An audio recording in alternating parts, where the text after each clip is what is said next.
Oh, bonjour, Shabbat Shalom, c'est votre frère donc Michel Abraham. Je viens faire un suite au short précédent sur justement le fait de connaître notre identité. C'est-à-dire ce n'est plus moi qui vis, mais Christ qui vit en moi. Et Christ n'était pas malade, donc on ne peut pas être malade nous non plus. Et la maladie ne vient jamais de Dieu. Dieu nous veut en bonne santé. Et donc par conséquent, nous devons croire en cela en nous appuyant sur la parole du Seigneur et surtout comprendre l'identité de celui qui vit à travers nous, Christ, si nous avons reçu le Saint-Esprit. Et bien souvent, et je l'ai vu de mes propres yeux malheureusement, même parfois quand vous aurez reçu des guérisons, vous allez voir des gens, et particulièrement même des croyants, c'est ça qui est fou, commencer à prononcer des paroles de mort ou de maladie sur vous.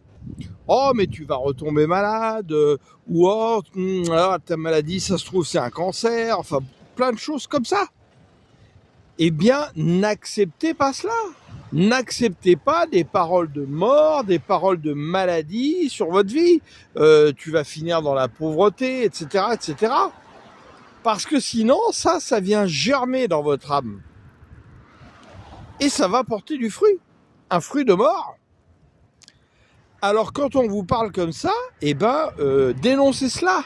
Venez dessécher cette parole au nom puissant de Jésus et dire ta parole ne prospérera pas en moi. Etc., etc. On se laisse trop faire, vous voyez ce que je veux dire. On ne se rend pas compte que tout a été créé par la parole et que justement la parole peut avoir une puissance de vie ou de mort. Alléluia. Donc puissions-nous vraiment grandir dans la pleine stature de Christ, le laisser vivre à travers nous, pour être vraiment cette lumière du monde, ce sel de la terre, qui devrait contaminer la terre, alors qu'aujourd'hui, c'est malheureusement le contraire.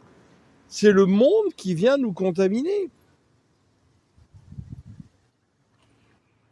Donc, puissions-nous réfléchir à tout ça en nous appuyant sur la parole du Seigneur, et laisser vivre le Saint-Esprit en nous.